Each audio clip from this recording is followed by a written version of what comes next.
Assalamualaikum warahmatullahi wabarakatuh. Pemirsa, Anda tengah menyaksikan Sulsel Memilih. Dan masih bersama saya di sini, Dedi Alam sama Naroy. Pada kali ini kita akan coba bahas seputaran politik, ya. Ini membawa mudarat, keuntungan atau apalah secara nasional. Temanya sistem pemilu terbuka atau tertutup. Siapa yang untung, siapa yang buntung. Seperti Anda ketahui bahwa sampai sekarang belum jelas sistem pemilu kita ini mau tetap pakai yang terbuka atau yang tertutup. Bahkan sampai ada yang sempat baca, saya sempat baca di medsos, lucu, reformasi tapi sistem pemilunya berbau Orde Baru. Nah, jadi ini agak rancu juga, agak banci kayaknya ya. Kita akan coba bahas bersama Bung Ali Armunanto. Gimana kabar? Alhamdulillah sehat, Bung Dedi. 2 kali kita batal ya. Mau bulan puasa, terus produser kita juga agak-agak ini galau waktu itu. Untungnya hari ini bisa terrealisasi. Alhamdulillah. Gimana ini? Bener nggak itu, Banci? Reformasi tapi sistem pemilunya masih berbau Orba. Kalau tertutup. Tertutup, terbuka sebenarnya itu kan nggak ada kaitannya dengan sistem otoriter ya, sistem politik yang otoriter.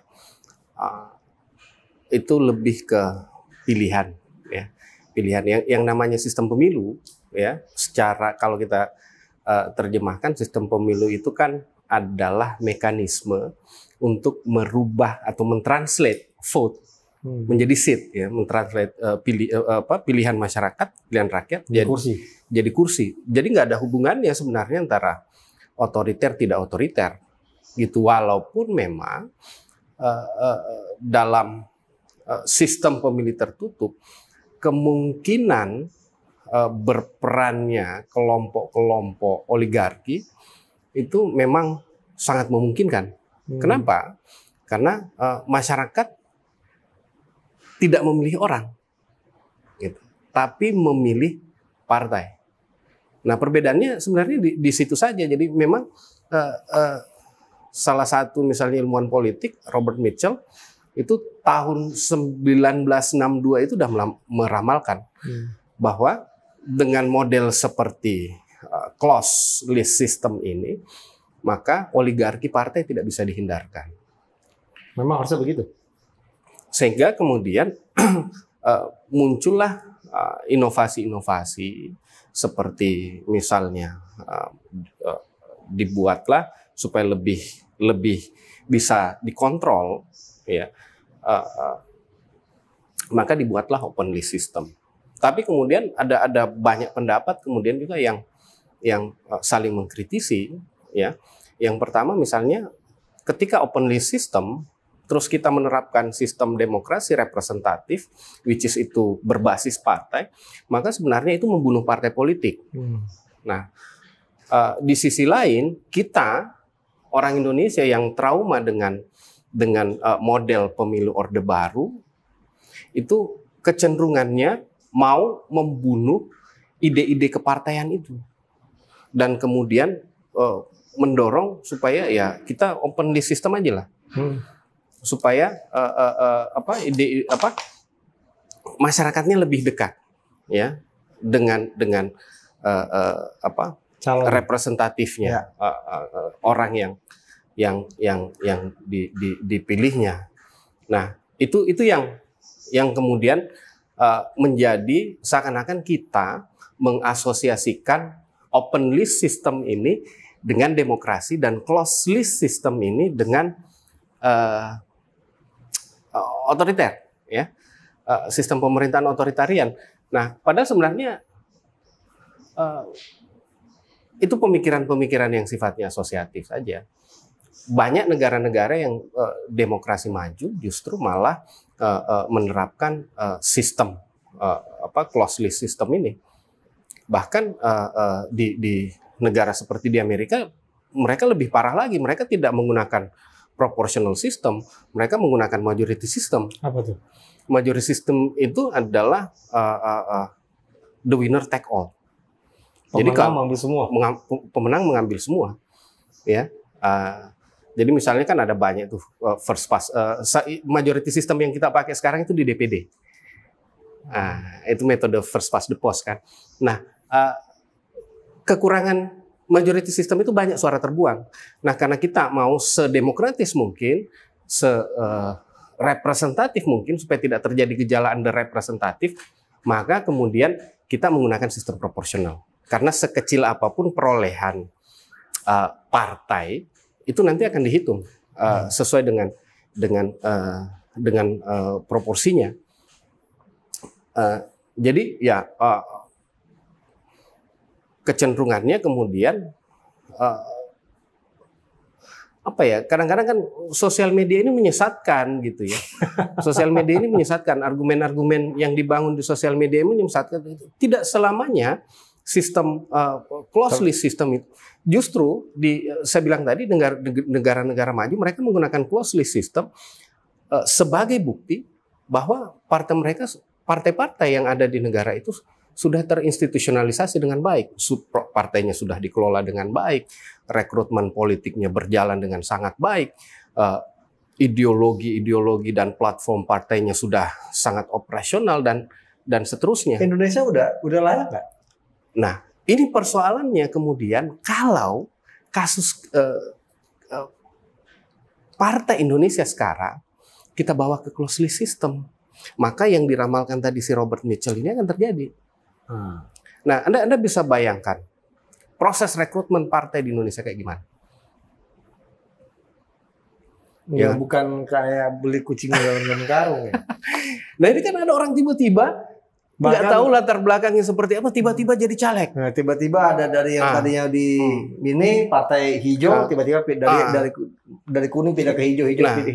Nah itu. Pindah. Jadi yang kita pertanyakan pertama adalah proses kaderisasinya seperti apa? Apakah proses rekrutmen ya? Lalu kemudian apakah proses kaderisasi berjalan? Lalu dalam proses kaderisasi itu apakah kemudian kader-kader ini bisa menerjemahkan ideologi dan platform partainya? Nah, ini tidak bisa terjadi di Indonesia karena proses kaderisasi, proses rekrutmen, proses kaderisasi dan platform serta ideologi partai itu nggak jelas. Jadi belum layak ya? Belum bisa, tertutup. Bisa kalau dipaksakan, tapi akan menimbulkan mudarat yang besar. Kenapa? Kenapa saya bilang satu permasalahan yang besar, misalnya salah satu contoh kenapa saya bilang ini akan menjadi oligarki partai. Pertama, pilkada kita itu yang menentukan masih pusat, masih DPP. Calon-calonnya yang menentukan masih DPP. Bukan survei. Bukan survei, bukan konvensi. Nah, ini yang jadi masalah. Nah, bagaimana nanti kalau misalnya closed list system, terus kan kewenangan memilih kader untuk didudukkan jadi calon, kewenangan memberikan nomor urut pada list itu ada pada partai. Sementara kalau proses rekrutmennya tidak benar, kaderisasinya tidak benar, ideologinya tidak operasional, bagaimana caranya kita tahu bahwa yang dipilih ini benar? Dan selanjutnya adalah transparansi partai. Kalau Anda melihat ini DPR, tadi kita sempat ngobrol-ngobrol di bawah kurang kerjaannya. Selalu mau pemilu selalu diotak-atik gitu. Tapi ini kan yang otak-atik PDIP. 8 partai nggak ada yang otak-atik. Nah, ini yang saya mencurigai memang kalau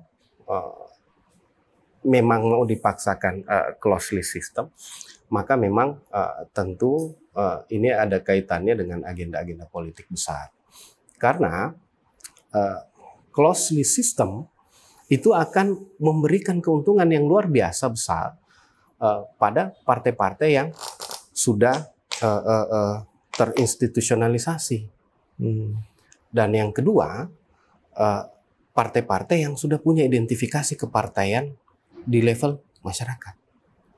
Nah, kalau kita lihat partai-partai yang sudah terinstitusionalisasi dengan baik itu hanya partai-partai Orba. Apa aja dong kalau boleh tahu? Yang pertama, pengelolaan organisasi. kaderisasi dan identifikasi kepartaian masyarakat. Nah sekarang yang dimaksud dengan identifikasi kepartaian gini deh. Zaman dulu kalau orang ditanya lo partai apa, mereka bisa mengidentifikasikan diri. Saya Golkar.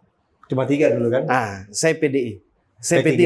Nah sekarang itu susah karena orang lebih kenal dengan calonnya. Makanya kemudian partai-partai baru ini akan keteteran kalau mereka tidak teridentifikasi dengan baik. Juga ya partai-partai baru nih. Iya benar. Partai Amanat Umat. Nah sementara yang tercetak di kepala pemilih kita itu karena memang ada peristiwa traumatik di masa itu, ya 3 partai ini. Ya ditambah PDIP karena PDIP adalah PDI yang ditambahkan perjuangan. Tapi sisanya yang lain, Demokrat, PAN dan segala macam. Nggak mungkin kan misalnya ya sekarang mereka bisa mengandalkan tokoh-tokohnya, misalnya PAN bisa mengandalkan jalur Muhammadiyah, PKB bisa mengandalkan jalur NU. Tapi kemudian gimana orang yang buta logo partai, sementara nanti kita hanya memilih logo. Dulu kan cuma Pohon Beringin, Banteng sama Ka'bah. Iya. Tahun 87 tuh, saya masih dapat itu. 97 kan kita masih milih itu. Masih bisa 99 itu. Juga sebenarnya kita masih pilih gambar, cuman gambarnya rame. Belum rame. Nah, walaupun memang ya dalam closed list system proses memilihnya itu jadi lebih simpel.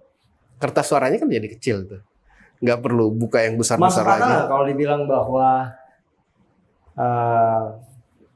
ini harus tertutup karena ternyata sudah 20 tahun berjalan. Sistem terbuka ini mengadopsi ini polanya masih kecurangan, sistematis apalah semua. Tapi kan kalau dalam politik curang itu kan memang bagian daripada permainan gitu kan. Pertanyaannya yang pertama, siapa sih yang nggak curang? Siapa yang nggak curang gitu kan? Persoalan kan sampai ketahuan, sampai nggak ketahuan gitu. Gini. Ada satu teori, meskipun masih debatable, teorinya bilang gini. Dalam closed list system, partai koalisi pemerintah lah yang paling diunggulkan. Partai koalisi pemerintah yang paling diunggulkan. Ini pernyataan dalam buku ini masih debatable ya. Tapi kalau kita berasumsi bahwa teorinya ini benar, maka kita bisa mensimulasikan juga bahwa yang berada dalam koalisi pemerintah itu mungkin akan mendapat keuntungan lebih. Kenapa? Karena mereka menduduki jabatan-jabatan strategis yang setiap saat bisa bersentuhan dengan publik dan setiap saat bisa mendapatkan publikasi. Taruhlah misalnya kemarin Sulhas datang sebagai menteri, tapi yang dipasang bendera PAN gitu. Sepanjang putaran itu bendera PAN gitu. Bahkan kemarin malah malamnya itu saya pikir PAN yang rusuh gitu. Ternyata anak UNEM lagi demo. Nah, ini tentu akan memberi publikasi yang luar biasa bagi partai-partai yang berkoalisi dengan pemerintah. Belum lagi misalnya kalau Dedi nyimak Litbang Kompas yang terakhir, surveinya tingkat kepuasannya terhadap Jokowi tembus 78%. Berapa? 78? 78, sekian persen. Ini enggak turun. Ini malah rekor tertingginya. Enggak pernah sampai 80 ya? Enggak pernah sampai 80. Karena saya kadang-kadang bingung mana membedakan survei atau Litbang gitu. Kalau survei kan ada metodenya. Litbang kan bingung juga saya. Nah, tapi kalau kita asumsikan itu benar, maka kemudian ini akan tingkat kepuasan ini akan berbalik menjadi dukungan terhadap pemerintah. Dan yang kita sebut pemerintah ini adalah partai-partai yang berada dalam koalisi. Dulu PDI ngotot, ya tertutup. Ya. Rohnya dia kan rohnya oposisi. Berubah ketika menjadi pemerintah, penguasa lah, ya kan. 8 ini kan ada Golkar, Demokrat, Nasdem apa semua ini kan menolak sistem tertutup. Kok saya melihat ini partai-partai kok jadi pada raju semua ya? Yang tadinya harusnya Golkar menjadi partai pemerintah, tiba-tiba menjadi mendadak oposisi semua. Jadi saya melihat kayak, apakah Anda sepakat atau enggak pendapat saya ini? Saya melihat ada yang dipaksakan. Iya. Dan menguntungkan salah satu partai, bukan banyak partai. Tadi kan bilang bahwa yang menguntungkan adalah partai koalisi pemerintah. Sementara yang 8 ini kan menolak. Ya. Cuma satu yang ngotot PDIP. Iya, sebenarnya belum tentu menolak kan. Gitu ya. Pura-pura menolak ya? Pura-pura menolak. Oke. Kita nggak tahu skenario-nya seperti apa. Tapi kemunculan wacana open list closed system ini kan sebenarnya sudah menjadi bentuk wacana yang dipaksakan. Ngapain diganti lagi? Orang sudah nyaman kok. Ya. Kalau alasan curang kan, ya berarti yang duduk di kursi DPR itu sana itu nggak sah gitu. Itu nggak ada yang sah. Sementara ya saya pinjam kata-katanya Prof. Ahmad Ali lah, almarhum. Kalau mau sapu pakai sapu bersih, jangan pakai sapu kotor. Nah ini yang jadi masalah lah. Ya mungkin memang benar apa yang dibilang Pak Mahfud yang ada pernyataan yang terakhir ya tentang industri hukum ini, bahwa memang kita cenderung mempermainkan pasal-pasal, dan salah satu pasal undang-undang yang yang hampir tiap 5 tahun berubah itu adalah undang-undang pemilu. Ya. Yang selalu itu terakhir kemarin berubah kan 2018. Iya, ini memang sudah waktunya berubah, udah 5 tahun kan, udah mau pemilu lagi. Jadi salah satu saya rasa ya upaya-upaya untuk mendapatkan benefit ya dari posisi sebagai partai penguasa ya dengan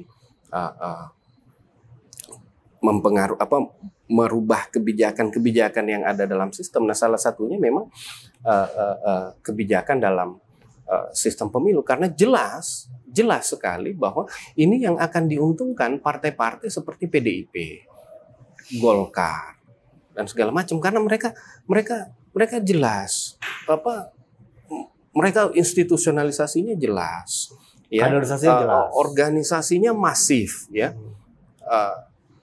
Sementara ada partai yang nyari caleg aja keteteran. Ada. Iya kan, ada yang belum bisa memenuhi seluruh daftar DPT-nya dan segala macam. Itu artinya mereka secara institusi tidak siap untuk diadakan pemilu tertutup. Nah, yang diuntungkan ya partai-partai yang sudah mapan struktur partainya sampai ke tingkat kelurahan. Jadi bunuh diri dong nih partai-partai baru. Bunuh diri lah partai-partai baru mau ikut closed list system. Dengan cara apa? Akhirnya kan mereka akan berpikir region aja. Kita amankan region ini aja lah. Kita amankan region ini. Saya teringat dengan PDK ya, yang besar di daerah. Dia besar di Sulsel aja. Sulsel aja. PDK. Nah ini yang jadi masalah kemudian, karena proportional system itu tidak memungkinkan partai mendominasi satu daerah, karena bukan winner take all kan. Seandainya kita pemilu majoritarian, partai pemenang mendapatkan semua kursi di distrik itu, ya mungkin partai-partai yang penguasaan wilayah kecil masih bisa. Tapi karena kita sistem proporsional dan juga dibatasi oleh electoral threshold, ada parliamentary threshold, hancurlah. Partai sebesar Hanura aja bisa hancur kok. Hancur kan. Ditinggalin malah sama ketua umumnya. Iya. Nah, itu masih dalam kerangka open list system. Ya. Jadi, apalagi kalau dalam tertutup terus PT-nya tinggi, wah selesai udah. Iya. Tapi kalau PT-nya tinggi terbuka masih ada kesempatan ya. Sebenarnya kalau mau fair, yang enak idealnya gimana deh? Yang enak kalau mau close list, ya, mau close list system, PT-nya dihapus deh. Oke. PT-nya dihapus. Lalu, nah, supaya partai-partai kecil ini tidak terancam. Jadi fair gitu ya? Iya. Yang besar ya udah besar, yang kecil bisa. Yang kecil ini bisa karena besar kan, gitu. Gini. Tujuan elektoral atau parliamentary threshold itu kan awalnya di Eropa nih, supaya mencegah partai-partai ekstremis masuk parlemen, ya kan, kayak neonasi segala macam itu di Jerman, lalu kemudian dibuat electoral threshold dan parliament threshold. Akhirnya mereka tidak bisa bikin kekacauan lagi di parlemen. Tapi kan Indonesia bukan negara yang seperti itu, gitu ya. Kita bukan negara yang menghancurkan kelompok-kelompok minoritas gitu. Sistem politik kita adalah sistem politik yang terbuka, gitu ya. Nah, alasannya memang untuk konteks Indonesia kita mau mendorong parliamentary threshold ini supaya orang tidak gampang bikin partai. Yang pertama, yang kedua supaya partai-partai ini bisa berintegrasi dan bisa merger dalam perjalanannya.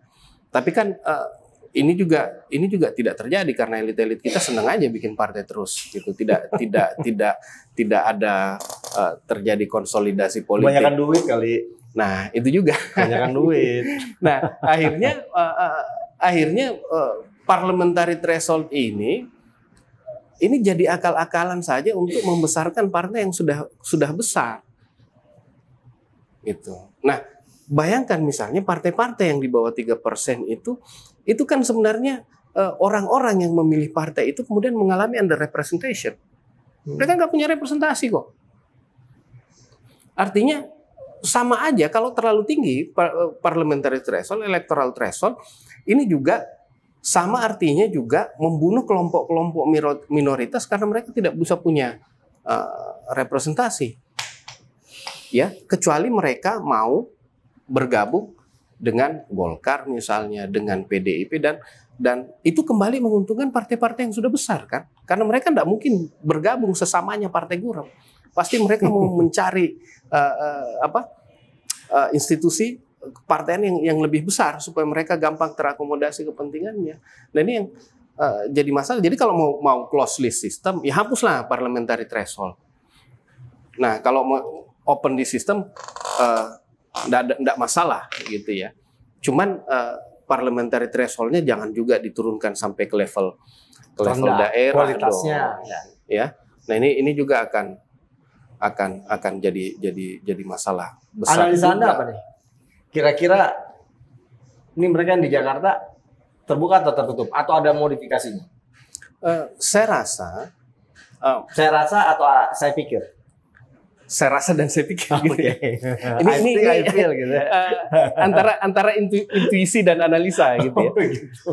Saya rasa pemerintah akan tetap mengikuti kepentingan suara mayoritas ya, bahwa kita sudah nyaman dengan tapi katanya tergantung sama hakim MK katanya.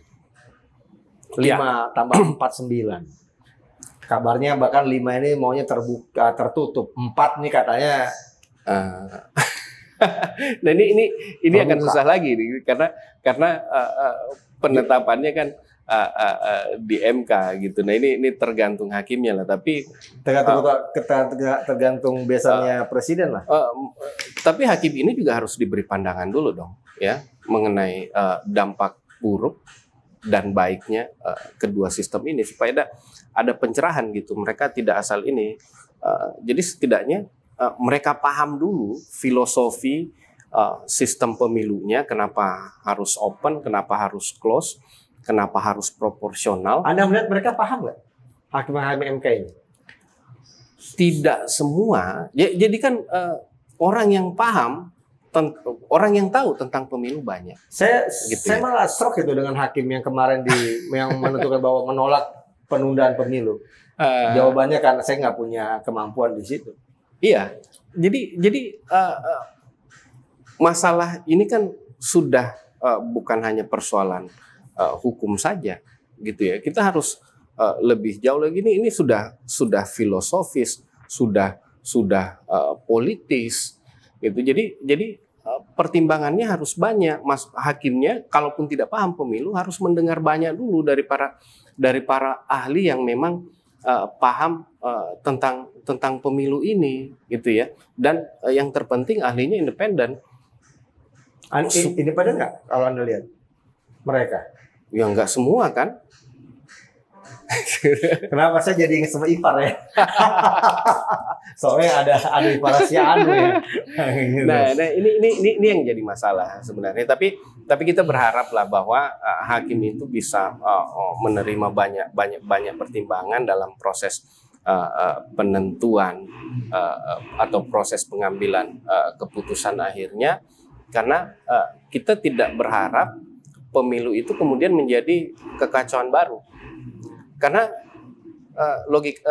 pemilu itu sebenarnya kalau kita tarik sedikit ya, pemilu itu kan perang yang diinstitusionalisasikan, ya, yang dilegalisir. Perang yang dilegalisir dalam bentuk yang diatur supaya tidak terjadi pertumpahan darah. Nah, kalau kemudian ini diotak-atik, ini bisa jadi perang kembali. Kita kan pernah kasus dilihat di Uganda, di Rwanda yang dari pemilu jadi pertumpahan darah karena pengaturan pemilunya tidak bagus, banyak orang-orang merasa dicurangi, akhirnya terjadi perkelahian di mana-mana, terjadi pemberontakan di mana-mana. Nah, kita juga tidak mau itu misalnya ketika dibawa closed list system dengan nuansa dengan nuansa yang transparansi yang tidak terlalu bagus, misalnya ya, ada kesan-kesan konspiratif di situ, ditambah kemudian lagi pendapat-pendapat ahli yang menggiring ke sana, ini kan masa bisa terbakar nih. Nah, akhirnya kan pemilu yang harusnya menciptakan damai itu bisa berakhir menjadi perang kan. Nah, semestinya kalau memang sudah dirasa baik, ya tinggal disempurnakan aja lah sistemnya. Jangan diganti lagi dengan sistem yang baru yang harus kita mulai dari awal lagi. Alasannya karena faktor kecurangan. Ada jaminan nggak kalau misalnya tertutup nggak ada curang? Oh, enggak. Malah lebih cenderung malah bisa lebih cenderung karena kita nggak tahu. Partai kita tidak transparan dalam penentuan calonnya. Iya kan? Pemilihan kepala desa aja, kepala daerah aja, penentuan calonnya tidak transparan. Misalnya, ya taruhlah beberapa kasus pilkada, termasuk pilkada Makassar, pimpinan dewan pimpinan wilayahnya ngasih rekomendasi ke siapa, yang keluar rekomendasinya dari pusat siapa. Nah, itu pasti akan terjadi dalam proses penentuan nomor urut caleg. Berarti lebih cenderung faktor kecurangan itu lebih kuat ketika tertutup daripada itu. Satu, kalau mau dipaksakan tertutup, maka harus ada reformasi kepartaian. Nah, ini tidak pernah terjadi. Kita udah reformasi birokrasi, kita udah reformasi militer. Ya, kayak gimana tuh reformasi kepartaian? Coba deh. Iya, partainya harus diaudit. Partainya harus membuka ke publik mekanisme mereka seperti apa, orang-orang mereka seperti apa, proses kaderisasi mereka seperti apa, sehingga demokrasi di internal partai politik itu berjalan. Kalau kita lihat sekarang, ada nggak demokrasi internal di partai politik? Penentuan Ganjar lah. Langsung tunjuk. Maunya ibu. Gerindra gimana? Nah, ini kan partai-partai besar nih. Kita masih mempertanyakan demokrasi internalnya. Gimana kalau kita partai-partai yang demokrasi internalnya tidak jelas itu, kemudian kita ajak masuk ke sistem pemilih tertutup. Mau nggak mereka? Mau nggak mereka? Mau, pasti mereka diuntungkan. Tapi siap nggak kita kehilangan representasi kita? Siap nggak kita kepentingan kita tidak terwakili?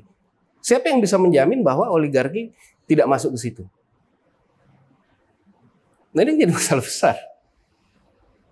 Nah, di era Orde Baru kan yang jadi masalah itu demokrasi internal partai tidak berjalan, oligarki mengambil alih partai, sehingga kemudian negara ini berkembang menjadi negara korporatis gitu, korporatis state. Nah, apa kita mau kembali lagi jadi negara seperti Orde Baru? Seperti yang dikatakan, berarti benar dong. Reformasi, tapi mau sistem politiknya seperti Orde Baru. Jadi banci gitu. Nah, partai kita belum siap. Yang menjadi masalah itu tadi. Masalah utama adalah demokrasi internal partai politik tidak jalan. Ya. Janganlah dulu ke masalah institusionalisasi kepartaiannya. Pertanyakan dulu lah demokrasi internal partai politiknya. Kalau itu satu, maka kalau itu sudah terpenuhi baru kita pindah ke institusionalisasinya. Karena kalau hampir semua partai kan tidak jalan mekanisme demokrasi internalnya. Jadi yang untung ini partai pro pemerintah, yang buntung partai-partai yang menjadi kontra pemerintah dan partai-partai kecil. Dan partai-partai kecil, kalau partai-partai baru. Tertutup. Partai-partai baru ini kan ada banyak partai baru. Nah, boleh tertutup kalau PT-nya dikurangin. Dihilangin dong. Jangan dikurangin, dihilangin aja. Dihilangkan. Buat apa sih ada PT? Tapi kalau misalnya boleh terbuka tapi PT-nya 3% boleh. Masuk akal nggak itu? Berat nggak itu 3%? Parlemen berat sekali, ini berat sekali. Apalagi sebenarnya kita itu nggak terlalu tinggi loh. Karena ada negara misalnya yang mematok PT-nya sampai 7%. Ada negara, tapi tujuannya jelas. Hasil akhirnya adalah 3 sampai 5 partai politik di parlemen. Oke. Karena mereka memang tujuannya memang untuk melakukan integrasi politik. Nah, kalau kita enggak, tujuannya itu enggak jelas. Ya, di Indonesia itu parliamentary threshold, electoral threshold, tujuannya enggak jelas. Yang ada kemudian itu hanya menguntungkan partai-partai yang sudah terlanjur besar dan menghabisi partai-partai yang baru mau muncul. Oke. Nah, ini yang jadi masalah sebenarnya. Ya, mudah-mudahan pemerintah lebih bijak ya. Memandang. Nanti kita akan coba share ini semua hasil talkshow ini kita akan coba share bisa menjadi gambaran. Bung Ali, thanks banget udah mau datang lagi. Oke, terima kasih juga saya sudah diundang. Nanti undang lagi lah. Menyapa pemirsa Kabar Makassar. Thank you dan pemirsa buat Anda yang caleg, berdoa aja lah ya supaya terbuka lah. Gitu kan, terutama caleg-caleg baru ini. Nah, nanti dapat nomor urut sepatu. Dapat nomor urut belakang nggak apa-apa, yang penting kan suara, ya kan. Kalau masalah metode kecurangan, ya ini kan persoalan siapa yang ditahu, siapa yang nggak ketahuan. Udah gitu aja. Dan mudah-mudahan kita semua bisa menjalankan proses politik ini dengan bijak dan dengan aman. Kalau bisa ya jangan curang lah kalau bisa. Saya mengimbau dengan tanda kutip kalau bisa. Terima kasih banyak. Dan terima kasih banyak lagi deh. Saya mau ngomong banyak-banyak nih. Assalamualaikum warahmatullahi wabarakatuh. Waalaikumsalam warahmatullahi wabarakatuh.